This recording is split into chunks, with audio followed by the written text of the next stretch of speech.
Hey, guess what, trash bags? Welcome to Book Club for Movies, everybody, for the week of October 4th. I'm Ryan Miller, and himself, Matt Ambert. I'm not even. Shh. I've never even fought a Batman before. Yeah, can you believe still that was the Riddler? I don't know if we ever finished that conversation. That's who that was. I don't think so. Okay, well. I really got to reread it. I just don't remember. Like, I feel like at some point his childhood friend takes over the mantle. It becomes Hush, or maybe. Or it was a red herring, I think, for a second, and I'm confusing the comic and the movie. I think we did. Hey, we're going off on the wrong tangent. I wanted to go off on a different tangent before we started any of the movie talk this time. Okay, around. Wait, hold on. Let me help you with this. Okay. Tangent. Thank you. Yes. So we've already mentioned the Patreon stuff, and I think we pretty heavily promised, because I believed that we would launch this last week and then have a pitch for you of sorts this week. We didn't launch, obviously. We are taking this extremely seriously, but also it involves a fair amount of writing, which I take too seriously. I've joked about how my little letterboxed blurbs take me, way too long. Well, imagine something as important as this. And we did kind of rejigger things in the middle of the week. I pitched a new thing to you, and we've been going back and forth. So basically, I'm just saying chances are high that it happens this week. I want to say I'm less than a day away from sending it your way for you to have a look at and tweak as you see fit. And then we'll put it into practice. And then not only will we talk about it next week, I want to do because originally I wanted to do a video, but that's hard for us coming from two different spots. I think I want to do kind of a podcast episode, not a full-length hour thing or anything, but nope, it's going to minimum be 1 to 5 hours. I mean, we could, but maybe we should save that for after the people say they want it. No. No. Okay. So come back for a little bit of talk about that next week, but also when it launches, I'm sure we'll tweet it out and whatever, and we'll have us giving every dirty detail about it. I want probably from the beginning up until now. So that's that tangent. Okay. Let's do the other tangent where we talk about a movie for an hour this week on Book Club for Movies, where we watch one movie a week, and during the month of October, we transform it into October Wieners and watch a bunch of wieners, a bunch of movies that could be called horror movies, or at the very least thrillers. Won't be called elevated horror, if I understand correctly. That is a phrase that we remain steadfast in leaving infuriating phrases such as elevated horror and torture porn directly at the door, kicked into the garbage can where they belong. And that's because our resident Matt here is resident alien. I haven't started watching that yet. Resident Evil this month. Okay. Right. Has believed in elevated horror from the very beginning. That's why he just doesn't use the term, because it's just what it's always been. So that's right. More often than not, he handpicks. I throw some his way, but I leave it up to him for the most part, the professional here, to let us know what we're going to watch, what we're going to talk about. And this week he chose Hush. I chose Hush. Which unsurprisingly I've never heard of before, which I feel like is how this often goes. But it's delightful. Yes. Welcome to my world. I was excited to see it starred Katie Sagal. And then realized it was Katie Siegel. Right. Maybe even Kate Siegel. But before we get too far down that road, considering you are also in charge of listing out the cast members in a synopsis-like form, Matthew. That's it. Don't you ever dare refer to me as some kind of a science. What do you got? This week's movie is called Hush. It's coming at you an hour and 22 minutes, written by Mike Flanagan and Kate Siegel, directed by Mike Flanagan, starring Kate Siegel, John Gallagher Jr., Michael Trucco, Samantha Sloyan, and Emma Graves. Here is your Book Club for Movies synopsis for Hush. A deaf and mute writer living on her own seems like easy enough prey, but necessity is the mother of invention. Wow. It's good, right? Yeah. I think it synopsizes it in a very tantalizing manner. This is well worth what I paid. That's great.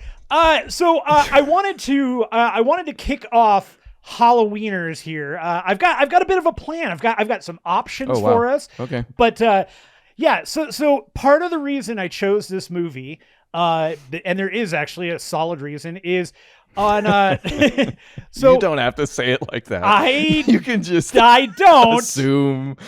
It's every reason I provide is an excellent one. And I am pulling this out of nowhere. Yes. No, there was actually the purpose to this happened to be Mike Flanagan has kind of more recently come into public eye over the past couple of years, especially on Netflix with The Haunting of Hill House, The Haunting of Bly Manor, and then most recently Midnight Mass. My wife and I happen to be in the middle of the show Midnight Mass. She was unaware of this movie. She was also a really big fan of Dr. Sleep. She thought that flick was super fun, really enjoyed it. I guess he's been a director. Strangely enough, I have heard his name come up very, very recently in some other podcasts because he has been taking the reins of some King stuff, I guess, here and there. He did Gerald's Game. Gerald. That's not how you say it, is it? Thank you. Sorry. Gerald's Game. Yes, Gerald's Jame, actually. Yes, he has done Dr. Sleep, Gerald's Game. Dr. Sleep, yeah.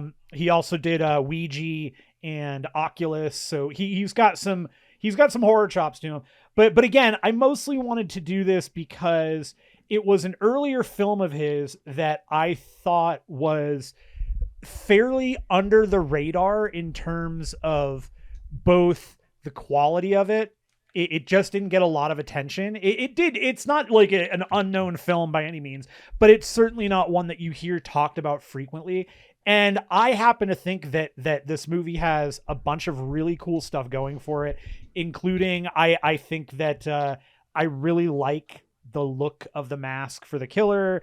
That's fun. Sure. I think the general premise is super interesting and that they were able to come up with a good reason, not that people aren't born deaf and mute. In this case though, it's a nice to give this story like something else to it, having her have had a bacterial meningitis as a young child, which caused the muteness and the deafness, and she actually wasn't mute from that all the way. She had surgeries done, and that was what permanently ruins her trachea or something. I didn't get that level of depth from the movie, but it's super. It's mentioned in like the most blasé, just okay. You wouldn't, again, and only because I've seen it multiple times, so I'm picking things up and rereading. Gotcha.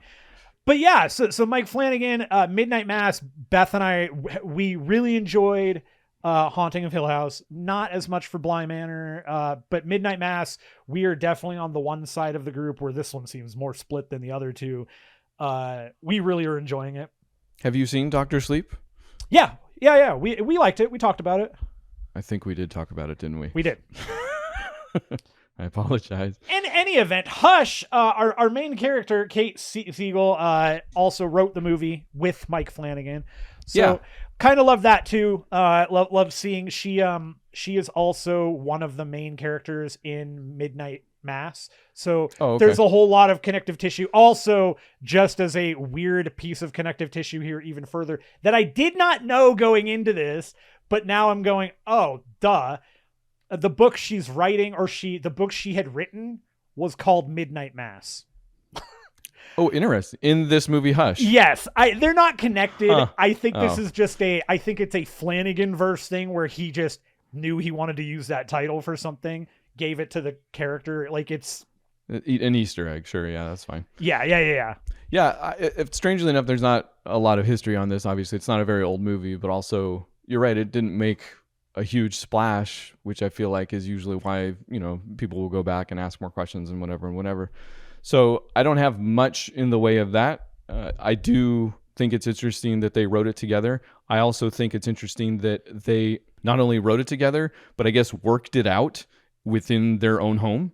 Oh, Like, okay. That's where a lot of the scenes came from and the story. Sure. And in fact, to the point that when they went on location in Alabama to film it, they couldn't find a house that was close enough to what they had already written. So they had to change parts of the scripts based on the home that they did end up actually shooting in, which I thought was interesting. That's super interesting. And also in a way, kind of horrifying too. Like, oh yeah, like if you think about that, we wrote this movie about how this person's going to get attacked in their house, and yeah, let's go ahead and push this out here.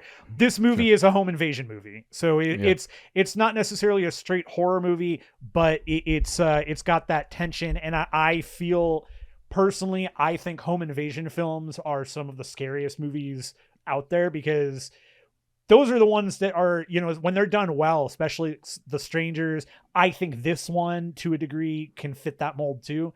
Vacancy is another one it's not home invasion, but it's privacy invasion. I think when those are done well, they can be as scary as the scariest movie available. Like the scariest, the Sure. Texas Chainsaw Massacre, any of that stuff, because the reality is so many of those things could just happen.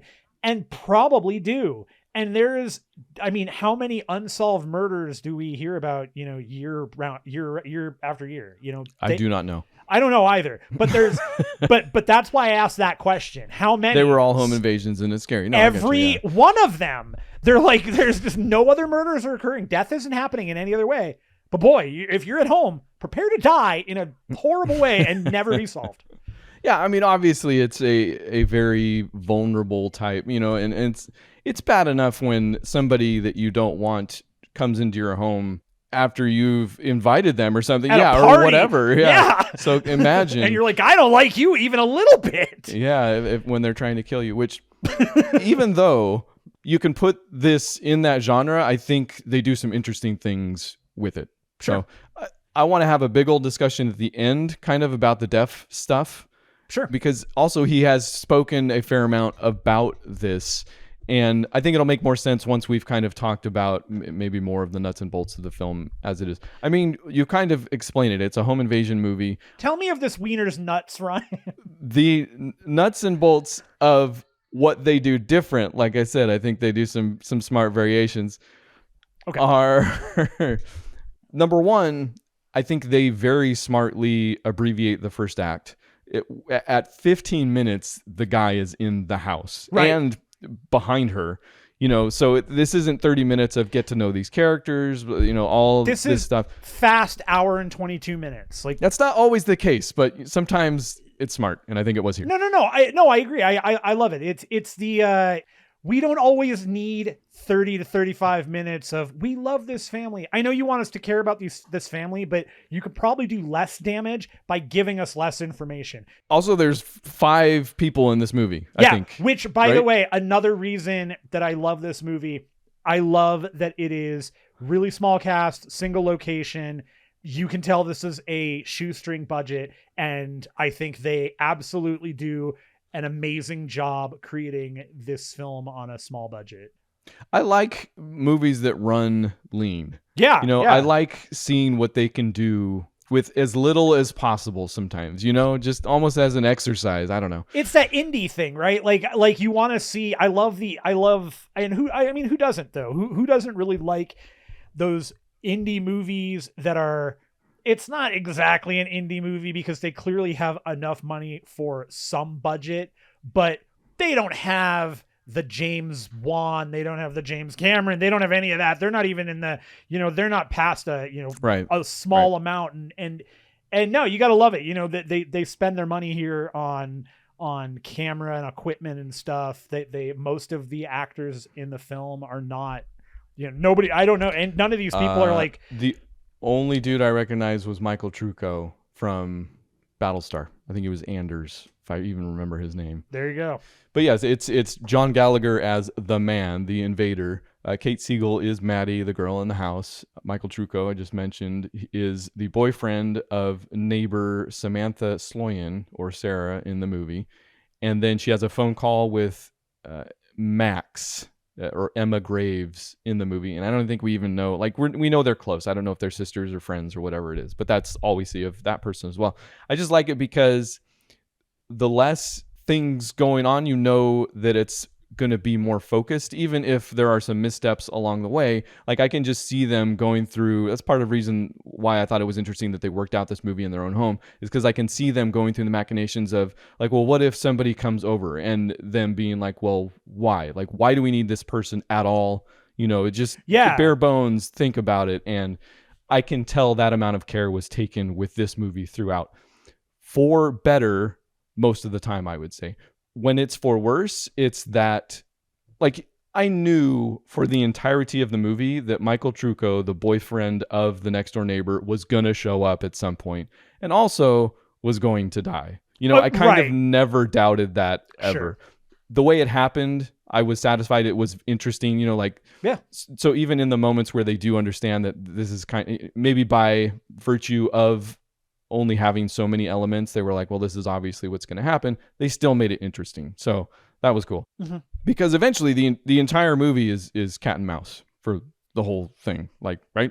Yeah. No. You're okay. Right on. I mean, and yeah, no, that's a perfect summation. Thank you. Well, why do you think it works better than most, even, I would say? But I think this, partially, probably because actually how they worked it out, like the fact that they put that much care and time into it. I would be interested in finding out when people write movies like The Collector, those movies where it's very much a cat and mouse game where the killer's toying with them. A lot of times it feels like they built a house to the specification of the script. Whereas in this case, they wrote the script to a specification of a house. And then, yeah, they had to manipulate the script, but they were going in with, like, we have this plan. We know what this would be like. We know how to do that. So I think that's part of it. I think the other part of it is that they were smart in keeping it small and keeping it centered in a more grounded and almost realistic fashion. Like, yes, the fact that she's deaf and mute makes it a unique movie. Okay. And it makes her a unique protagonist. But I think the general game that he plays with her, even if you're, you know, if you can manage to do some of that stuff, The Strangers is one of the only other movies I can think of that does it so well. Keeping it small, keeping it contained to not a family, you know, two people. That's the most you want to see a cat and mouse game with. Because when you start getting bigger than that, then it's just, you're asking for you're doing too much, right? Like, it's the kid's going to get away, and so that person's going to die, and then you've got four people that are evil. Like, because you can't ever have just one guy breaking in if you've got a family of four. It doesn't work that way, right? Like, you know, and The Collector is another one of those examples where the guy leaves to, like the family leaves, and he sets up the house as a giant maze and trap and bring somebody to the house. So it's interesting. Yeah, that almost sounds like a different, like a haunted house. It is genre. Different. Because at times I've almost mentioned haunt during this discussion, but I've been like, that's not, it's cat and mouse in a way, but it's not home invasion, I would say. So it is right. Almost different. It does kind of change the math. So and in that respect, yeah, exactly. But I think you like The Strangers again. It's I think that the key is keeping it small and keeping it contained to, like, those are movies that are going to play best when the writer is intelligent and the killers are smart and the people are not idiots. You know, like, there's some level of in tons of horror movies, right? And you can, I'm sure you can think of like all of these people yelling at the TV, yelling at the movie screen about, don't go in there. That's an idiot thing to do. People in horror movies seem to lose a whole mess of faculties and common sense. Now, there's something to be said for trauma and things like that, where maybe in those cases that is realistic. We're hardly ever going to know because that kind of situation doesn't typically occur, right? But also, I don't even see those tropes being born of that, really. I see those tropes being born of kind of the cheapest and easiest way to involve the audience, right? You know, like the moment she starts running up the stairs and the audience is like, don't go up the stairs. Like, to me, that was always what that was about, is to get Sure, them, sure. why are you being so stupid? I can't believe I would never do that. But I think that in a way, like and for those movies, like in a Nightmare on Elm Street movie or something like that, that's great. Like, because you kind of want to root for you're kind of rooting for the kids, but you're also kind of a little bit rooting for Freddy, or maybe you're really rooting for Freddy. But when you do that and you bring the audience in, you're also inherently taking them out, and the fright and the scare is not going to be, for the most part, it's probably not going to be as powerful as it would be if they're not brought into the movie. And with movies like this, I think that's one of the things they do, right? Like it's contained to this small amount of people in this tiny little area, and it keeps it tense, and there is no winking at the audience. But there's also not, it becomes a true battle of wits, where the person at the house should always be smarter than the killer, mostly because they live in the house. They do know what's in the house. The killer only has a general idea of what's in the house. So the killer's... But he's also really good at killing. But he's really good at killing. But he's really good at killing. So... And I think this is a good case of that, where you're supposed to think she is automatically at the biggest disadvantage possible because she can't hear. But he's also still at a disadvantage because she knows her house, and she does use it to her advantage as the movie goes on. She knows where the windows are. She gets up on the ledge, and she ends up getting the crossbow from him eventually and shooting him. And so like there are things that we find that universally can be done regardless of whether or not they're deaf, mute, missing a leg. Missing a leg might be a problem, but for the roof bit. No, yeah. I mean, I feel like home invasion stuff, at some point you get the idea that the killer is doing it to mess with them. Like, he doesn't just come in and kill them all. The movie is about him like playing with his, with the mouse. That's the cat thing. Exactly. Right. Yeah. But I think those are, like I'm saying, and maybe I'm being super repetitive here, but the killer is always having fun, even if the killer, partially because, and this is probably headcanon, but the killer thinks, I know I'm going to get this person, but I don't know what they're going to have necessarily set up for. I don't know what they've got in their house. So that's kind of fun, because they can't go into a situation thinking, I'm only ever never going to die. Like, Yes. Yeah. No, I mean, yes, it's obvious that he has the same goal in mind. He's just found out, I can mess with her, which even more. Yeah. He finds out she's deaf because he kills the neighbor against her window, which we'll get to the strength of her windows at some point. The door at the end, my gravy. Kills her neighbor against the window, and she doesn't respond because she's not looking, right? So he figures out she's deaf at that point, and then you're like, okay, that he knows how he's going to play with her from here on out. And I think the dialogue or the text of the film, he actually says, I'm going to come in, or I can come in anytime I want. I forget how he puts it, but I'm going to come in when you're ready to die, I think is what he says, actually. Yeah, when you want to die, I'll be here to oblige, or something like that. That is definitely not what he says, but he's a very kind fellow. It's like, ma'am, when you're ready to die, I'll be right outside. You just send me a text message. I'll come in to stab you right in the neck. So that is the movie, and I think it is good. I was never bored. It's completely entertaining in that way. I think I'm ready to talk about the deaf stuff, because let's do it.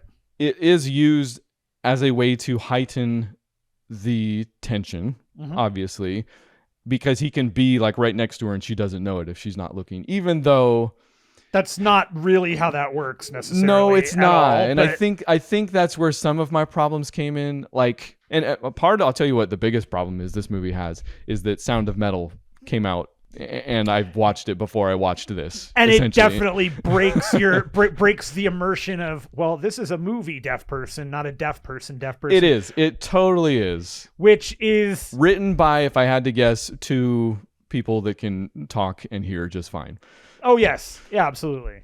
No, and I agree. It is the biggest flaw in the movie, because that's not the reality. Even if you are not deaf, when you are alone long enough, like, if somebody is near you, you will feel it. You just will. All right, Like, I it's- kind of feel like, and maybe we've just been trained by movies in that way, but so check this out. This is what Wikipedia has paraphrased him as saying, but it says on the making of the main character, a deaf mute, Flanagan had said it originated from him wanting to do a movie, quote, without dialogue.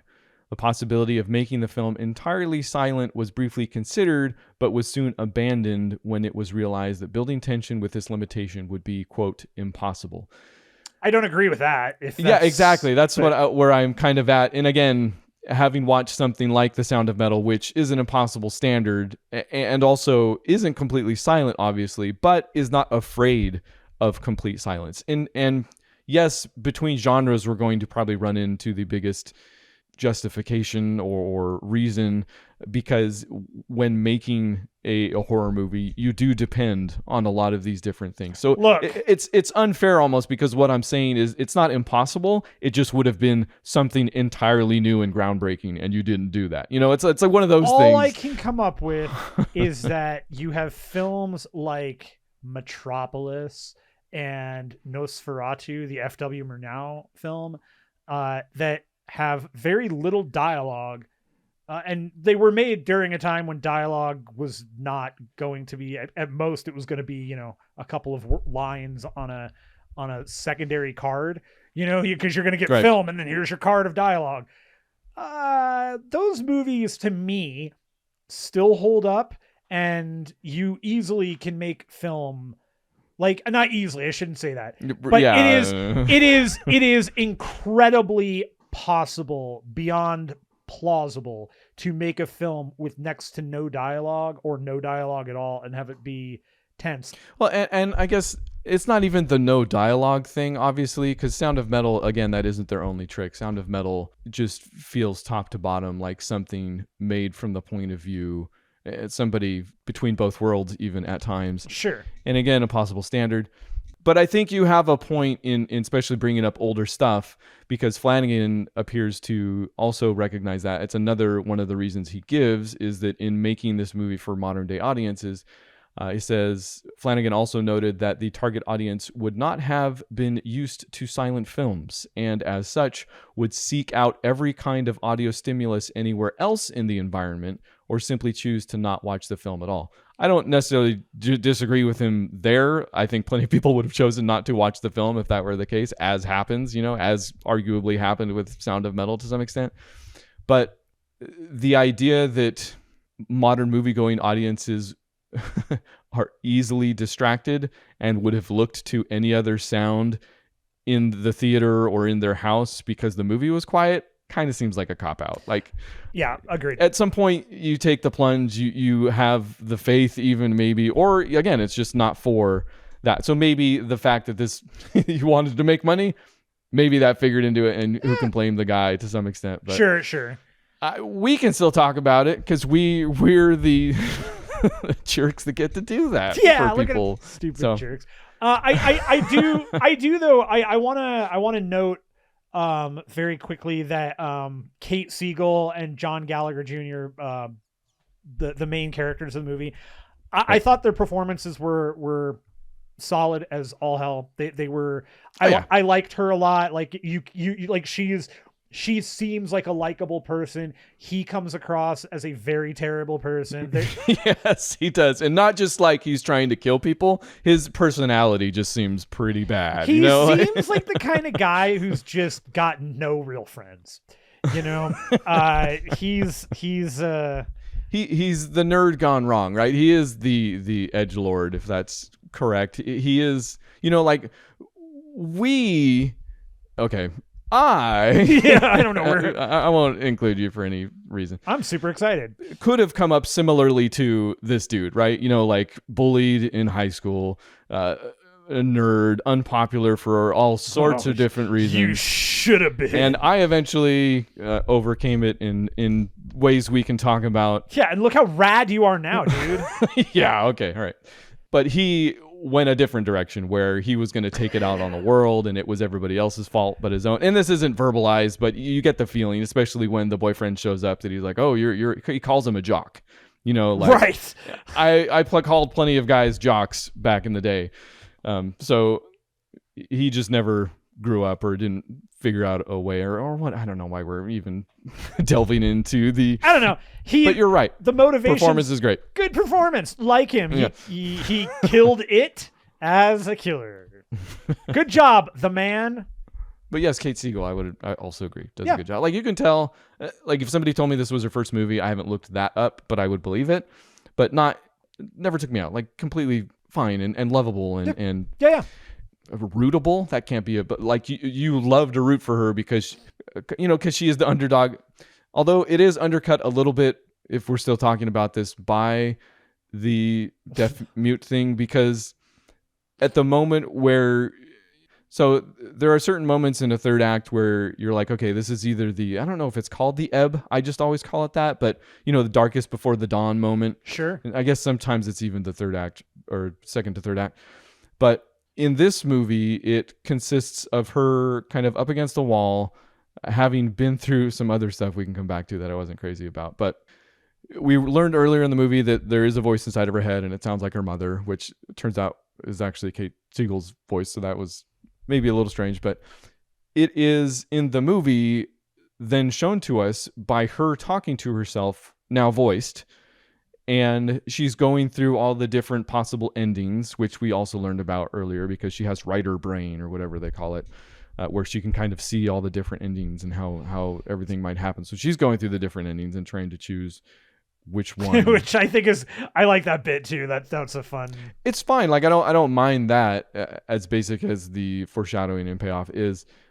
It's that in that moment where if you consider it the ebb, it maybe makes a little bit more sense because she becomes a speaking person and says to herself that she is at a disadvantage because she is deaf and mute. Or he's at an advantage because he can hear. I forget exactly how she puts it. So I'm like, man, this doesn't feel like super true to that world. The movie would have benefited significantly as every movie using any kind of like if you got talking about hard of hearing or total deafness, being mute, any of that stuff. Give it to somebody from that world for a pass to go, yes, this makes sense. Like, if you can't do that, I honestly generally think don't involve those things in your story. Like you're talking about them or using them for a plot device, which is fine if you're going to treat it with respect. And again, I feel like for the most part, the conceptually here, everything is okay, but there's like a little bit of a feeling of like, man, this could have been that much better with one person just giving it a little bit of a, well, this doesn't make sense. Fix this, fix that. And then you've got, that part is just okay. It's used more as a gimmick, a tension heightener at best, like it never really goes beyond that in my eyes. And at this point where she's like that, and I'm like, well, it's less insulting, it seems to me, if it's the ebb where she's at her low point and because of that she's not finding her own power, she's just turning into a speaking person that tells her what to do. But in the movie, I think it's pretty clear that it's actually the revelatory moment where she does figure out what she can do. So it's not the ebb even in that regard. It's where she does decide, well, the only choice is to kill him, and then we're off from there. So as a revelation, it works better within the construction of this movie because I think that's obviously what they thought it was. So it's fine because I think we talked about rooting for a character at this point because you do root for her then from then on out. She's very, very rootable. Yeah, she's grounded. Still, yeah. But that was just something that kind of... Because roots are in the ground, Ryan. Oh, Matt. Yeah. Hush. Oh! The other thing I want to talk about... What's up with the Cuphead? I got nothing. What? Wrong show. I don't know. I love that game, though. It's great. It was great. I was never bored. Cat and Mouse is great up until the alcohol scene. She does get shot with an arrow trying to get out on the roof, so she goes back in after getting the crossbow from the guy. She gets in some good hits on him and goes back into a room and then proceeds to disinfect the wound, which just seemed complete, especially for as long as it takes. And again, I bet mathematically this is probably the point where you do not the ebb where the character's at their lowest point, but the action in the movie, if it's going to ebb and flow, this is where stuff settles down for a second.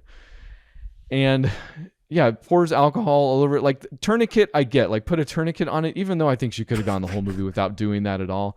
But spends so much time, and it's when the boyfriend shows up, so the killer is distracted outside, but just spends so much time putting alcohol on the wound and then tying it up and then trying to get the crossbow working. And then we cut to the boyfriend and we don't see her for a while. But when we come back, still trying the crossbow. Like that part didn't work out for me as much, but yeah, I did love the it was almost like you kind of want them to keep going back, like in a Top Secret style where like she's just constantly taking care of the wound. Like first she's got to dab a little bit, and then she's got to stitch it, and then she's got to do this and that, and they keep going back, and she's like da da da, like yeah. That is what it feels like. Yeah, and it's because they want the interaction between the killer and the boyfriend, which I do enjoy. It's well done. Like they made the right decision because you wanted to see that and you follow that. And it's interesting how you get some of the psychopathy, but also he pretends to be a cop for a second and the tension there. Is he going to figure it out? All that. That part's good. So sure. Whatever, you forgive it. The funniest bit that you maybe don't forgive is the strength of her windows that, again, nobody can break them. Even with various like a points. tire iron. Like, what the hell are these windows and doors made from? And that's at the very end. Like, he first kills the girl against the window, and I'm like, I feel like anybody could have split it. And it's the multi-pane type windows, so they can't, there's got to be some amount of structural integrity that is lacking. But then also, at some point she closes the window on him and he just bangs up against the window. Like, again, probably could have broken it pretty easily. But the only thing I could come up with for that explanation, and I don't know if it's in the movie or not. And this is for those, or also for the end where he does try to break it with a tire iron and cannot break the windows with a tire iron. No. For the whole thing, the only thing I can come up with is that maybe there are some like crazy strong plexiglass windows that are used like for deaf people's homes exactly for those reasons. Interesting. So that it can't be shattered. Like, because we hear, if somebody breaks our window, we wake up, we hear it, right? But for a person's hard of hearing, maybe the only other thing I can think of with that is I know that there are window alarms, and you can have window alarms set that would trip like the alarms that'll that are similar to fire alarms, so that a person hard of hearing will wake up from it. But I don't. Or maybe because she lives in the middle of the woods, she has bulletproof glass. Because who knows with the hunters and what nearby. Well, yeah, I mean, she might be near Dick Cheney, and he's just wild. We like to be current with our references to politics. So this is all nitpicking. I put these at the end because go back and listen to all the good. It's a good, highly recommendable film for sure. Those are just my little things that you should suspend with your disbelief and all that. Yeah, it's streaming on Netflix, so go watch it. Yeah, it's a 193 star movie. Oh, out of 194. So very, very good film. Obviously worth it. Matt, do you know what we're doing next week? What is the next wiener? I have no idea. Well, do you know? Keeping with the entirety of our world and how it's falling apart in all respects, I think the only thing we can do is continue to talk about weird viruses. So we're going to watch a remake of a George A. Romero film.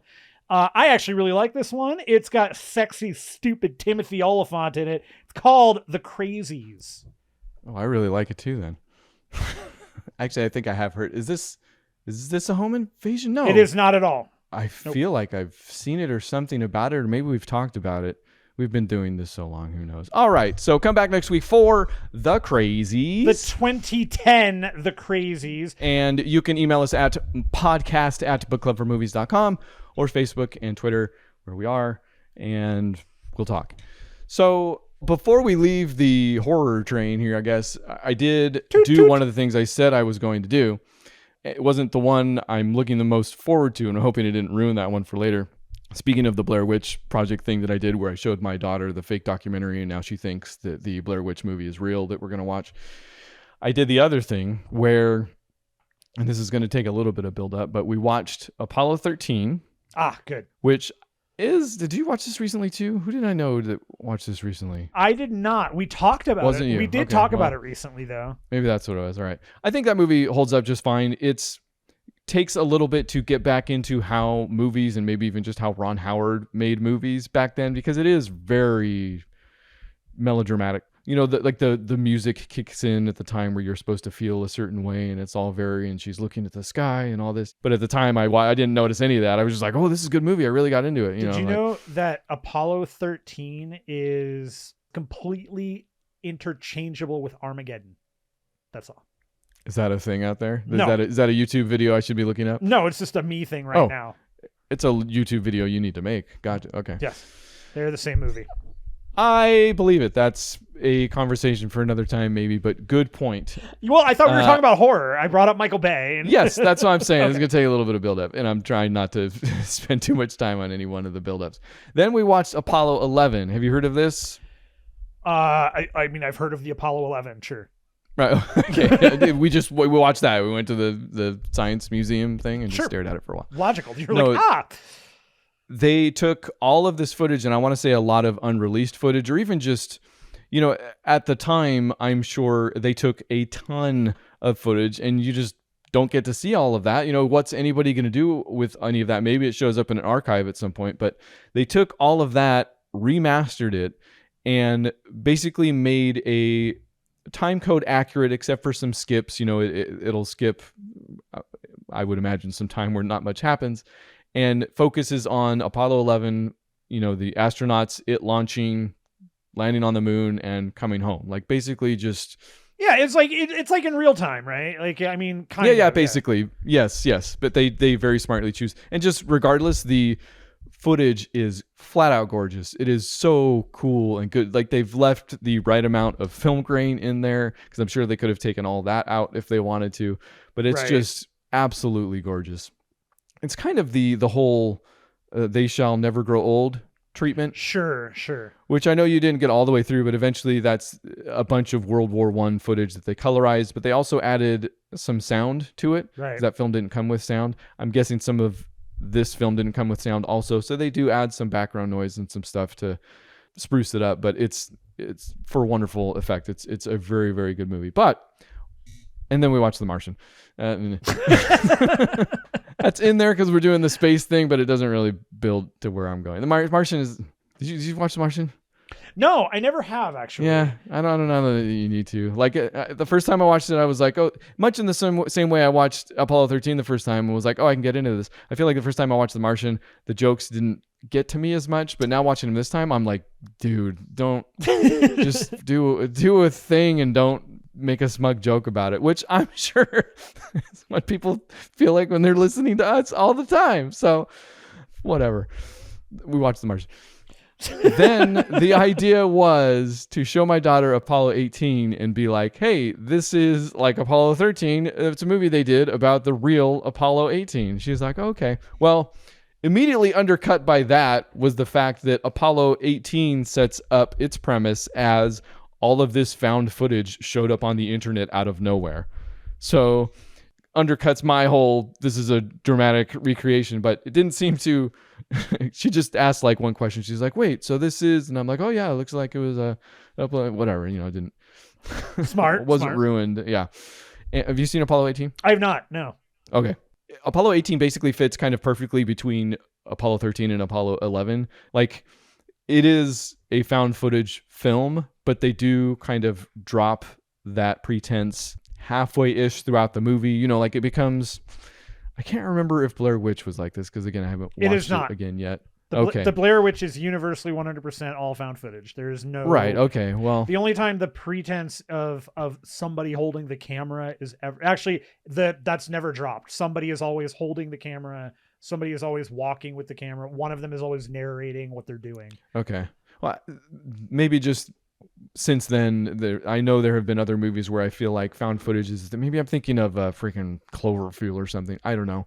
But it might not even be so much that they drop the pretense, but they certainly de-emphasize it as the film goes on. And then without you realizing, it's become very much more of a narrative or constructed thing, you know, like that you've hopefully at that point stopped thinking about, well, why is anybody still filming this? And I don't. So as far as Apollo 18, the film goes, it might fall apart a little bit at that point. Because at some point, even one of the dudes gets infected and he's got monsters inside him and all that stuff. Even at some point, that dude still using the camera. So when you think about it, you gotta know. Kind of strange. Yeah. But if you don't, it's perfectly fine. And it ended up being perfect, I think, because it did fall between those two movies. But I became so jealous of my daughter because Apollo 18 is a mediocre film. Like, you're not going to hear a ton about it. I don't think it's worth the whatever 23% it has on Rotten Tomatoes or whatever that is. I think it's actually better than that. Okay. But I became jealous of my daughter because it was like the most important thing in the world to her because of what I had told her up until this point, you know, because she's essentially learning that aliens exist to some extent. And I think she too started to believe it less and less as it gets more fantastic as the movie goes on. But man, that first half of the movie, she's like, okay, pause it. And then she's like asking all these questions like, so where did this, like what's going on? Because it does build very competently, you know, like you don't see the monsters outright, you know, it's very slowly as it's showing you some things that aren't quite right, or wait, did you see that out of the corner, stuff like that, you know. It does that pretty well, and to the point where my daughter was like, wait, you know, like, okay. So at some point she stopped asking us to pause it and asking us questions, and she just started watching it, and that was probably when, you know, but certainly when it ended, she was like, okay, so how did this come? Because by the end, it is straight up, you're seeing the monsters and the dude is infected and all this. She's like, part of it was confusing to her also because there are some cover-ups at the end, you know, the little blurbs you get at the end of the film that are like, this is what happened to people. It's like, this guy, the official report was that he died in a plane crash over the ocean, you know. And she's like, well, how did he die in a plane crash if he was up in space? And then we're like, well, you know, that's the cover-up, blah, blah, blah. She's like, oh, okay. And she still wanted to know, she still needed us to say finally, you know, is this actually real? And we did finally say absolutely it is. Yes. Yes.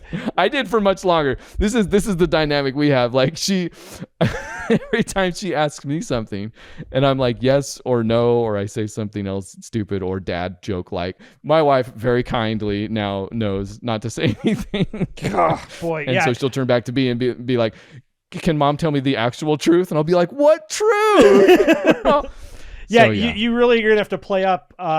So I was hoping that we could do Blair Witch, the Blair Witch Project, and Blair Witch for the finale of the Wieners with. Oh, okay. So you want me to save that for an actual show? Yeah, I did. I wanted to watch it again. I haven't seen the first one. I haven't seen the project in forever. That's cool. That's good to know because I'm editing out all the swear words for her so she can watch the Blair Witch. She's still 12. You know, she needs to wait for a little bit before she swears like a college filmmaker. Sure. That's what they are, right? Yeah, I think that's what they're doing. If you want. All right. Okay, so now we know what the fourth, at least, movie in the Wiener list is going to be. So, okay, that'll be the Blair Witch. So, do you have any other movies you want to talk about this week, actually? Oh, sure. Sure do. I will note just a couple things real quick. Elvira did a hosting show recently on Shudder. Showed her own movie and then some older films. House on Haunted Hill, the original one, was super great. Highly recommend going on Shudder, checking that out. Just crazy Elvira news all around lately. It was it was her 40th anniversary of Elvira. So right. Also, Joe Bob has his annual Halloween hoedown. It's coming up on the 8th of October. That's just the end of this week on Shudder, so check that out. I don't remember if I mentioned Vacation Friends at all. This is a movie that's on Hulu and it's got John Cena in it. No, surprisingly, you did not. I have not mentioned this. Okay, so this is Vacation Friends. Well, this doesn't look like a horror movie at all. It's not. This is it's got Lil Rel and John Cena.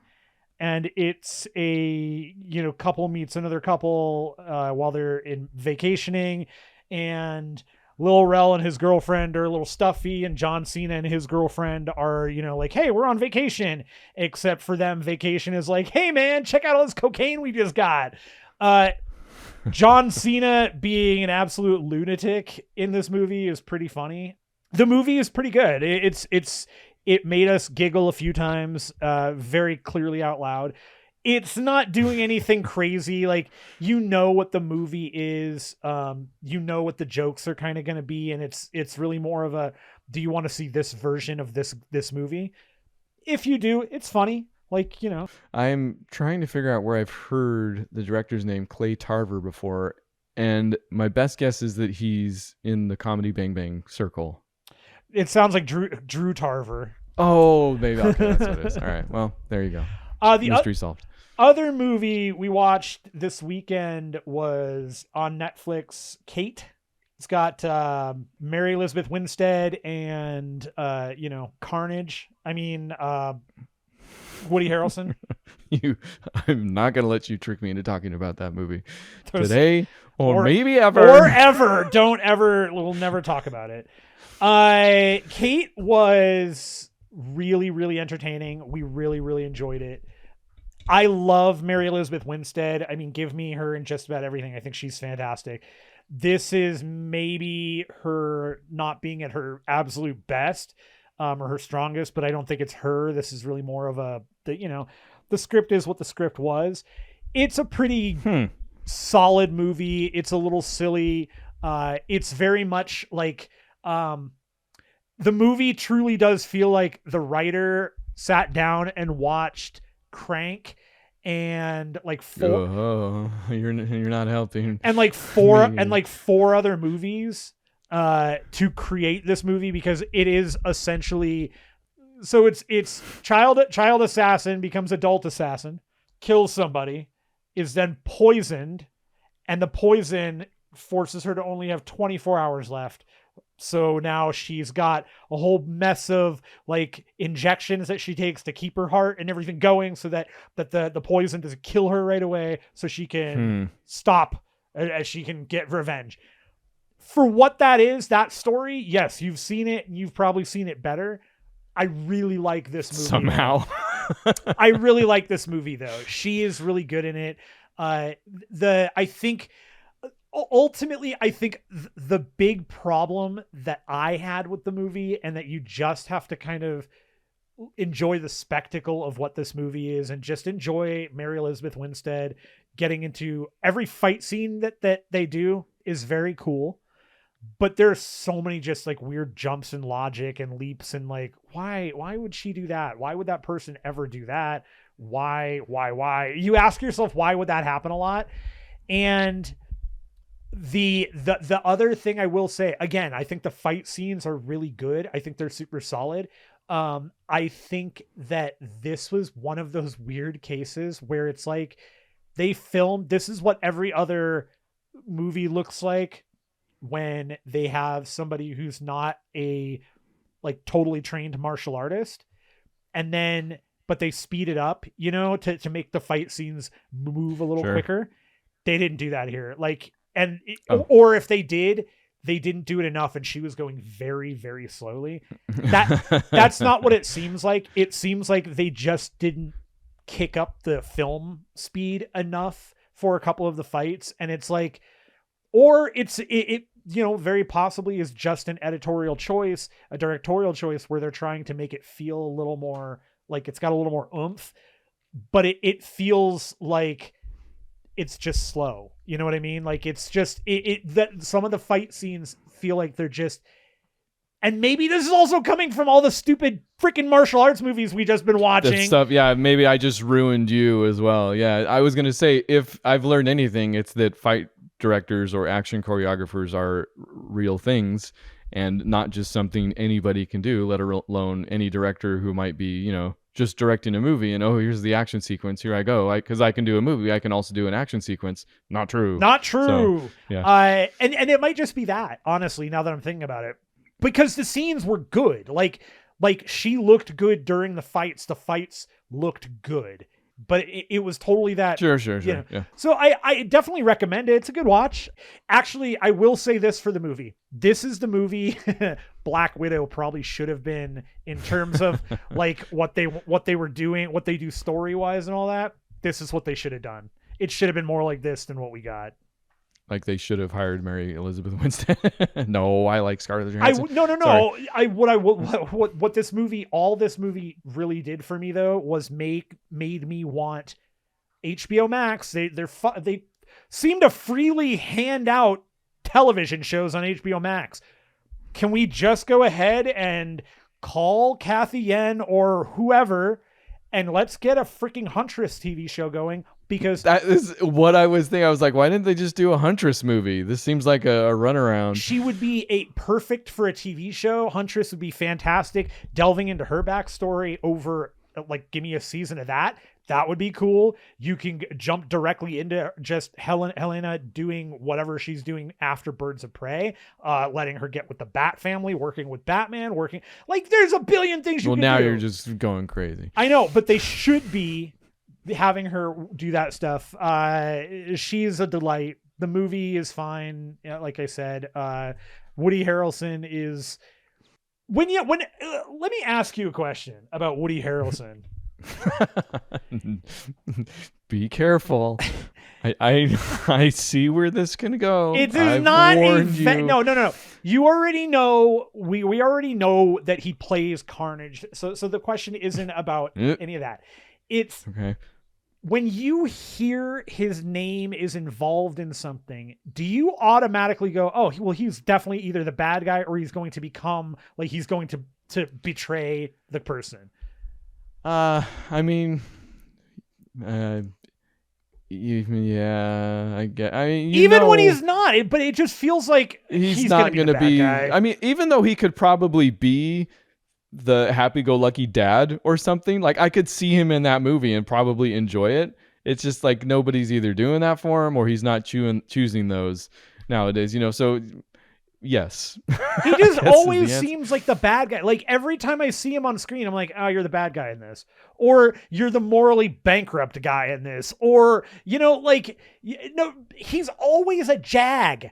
Like I can't think of the last. Yeah, sure. I have such a hard time. It's so weird too, because I don't actually dislike him typically. I like him in lots of stuff just fine.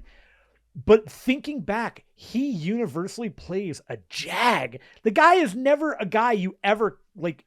You might root for him in the movie, but he still sucks as when was the last time you can remember Woody Harrelson? What's the last Kingpin? Role? And he was a jag there too. Yeah. No, what? White Men Can't Jump. I cannot think Guess of one. What? He was a jag. Money Train, jag. Well, every movie he made with Wesley Snipes, he was a jag. I can't think of a single one. What was the thing? Why did Woody Harrelson get popular? I feel like he was TV before he was movie, wasn't he? Yeah, Cheers. Okay, that's what it was. Yeah. Okay. Yeah. I'm glad Kate exists regardless. Like I always like when I feel like Taken happens to another actor, where he sure. And they're like, oh, so I feel like she did at least Birds of Prey. And they were like, oh, she can do these too. And they give her Kate. Like, yeah, I'm regardless happy that Kate exists because obviously she can do that. And she's fun to watch, I'm sure. So Mary Elizabeth Winstead. Go watch her in 10 Cloverfield Lane. Oh, that was a good one too. Yeah. In fact, is 10 Cloverfield Lane the best Cloverfield movie? Yes. Yeah, right? Because original was like, okay. I mean, I like the original because it is Godzilla, right? It's different. Yeah, Godzilla. Me too. And it with the found footage, obviously. It's funny though. Also mentioning Blair Witch Project, and I think we've talked about this before, but Cloverfield was another one of those things that had that. They did an insanely good job marketing that movie at the beginning, that like weird shadow marketing that they did, where people I don't even remember. Oh, it was amazing. So like the Slusho stuff where they taught like that stuff came out where that was supposed to be tied into the universe. And we find out that Slusho is like, somehow it is part of all those Cloverfield movies in some way. I think it should be the title of the next Cloverfield movie as far as I'm concerned. Really early on, there was there was only the clip from the trailer, and it was the clip of somebody screaming and then the Statue of Liberty's head. And that was the only little thing they had shown. And people were trying to figure out what was being said. And I will never forget, people were sold that it was a Voltron movie. And they were saying, I see it. It's a lion. It's a giant lion. And no, it's what? I can see the marketers at that point going, okay, well, you win some. But it was another one of those movies, much like Blair Witch, where the marketing sold that movie so far ahead of what it was, and then when it came out, Interesting. I mean, it worked. It did the same thing. So it's fun. 10 Cloverfield Lane just seems like a very much more. Well, it wasn't a tightly Cloverfield movie. Wound and written. Yeah, I guess So also. there's that. Yes, I mean, so that's why the question is funny, because it's not also the Cloverfield paradox, which also wasn't a Cloverfield movie at the beginning, right? No, So I think that at this point, you can just pick any movie you like and say that's a Cloverfield movie. maybe that's the actual answer, is what movie isn't a Cloverfield movie? Yeah. So which is the best, really? Nobody knows. All films are Cloverfield. So come back next week when we do another Cloverfield movie with The Crazies. The Crazies. So email us at podcast@bookclubformovies.com. Get kooky. Facebook and Twitter once again. Get crazy. And we'll see you next wiener.